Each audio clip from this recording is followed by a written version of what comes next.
So বন্ধুরা, আজকে আমি আসছি আমার এক বৌদির বাড়ি।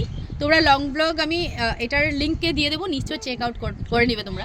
আর তার আগে দেখাবো বৌদির মিনি বাগান। এত ভালো লাগছে, বৌদি পুরো চারোদিকে মানে মিনি বাগান বানিয়ে ফেলেছে। তো চলো তোমাদের সাথে ফট করে শেয়ার করে নিই।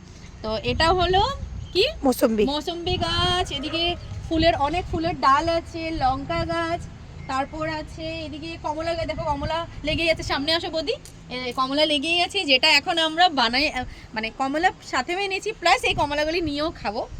আর অনেক জবা ফুল আছে, লঙ্কা অনেক আছে, আলু আছে। বৌদি বলছে আলু গাছ 2 মাস পরে উঠবে, আলু হবে, তখন আসতে ভিডিও করতে, নিশ্চয়ই আসবো। আর বেগুন লেগে আছে, সামনের থেকে দেখাও, বেগুন লেগে আছে এখানে। তারপর এটাও কি, এটাও বেগুন। এটা হলো তোমার লেচু গাছ, এটা চিকু, এটা চিকু, অনেক কিছু আছে। আর এত ভালো লাগছে জায়গা। এই দেখো, এগুলি দেখো, এদিকে চলছে খেতি বাড়ি, পুরো মাটির সার, গোবর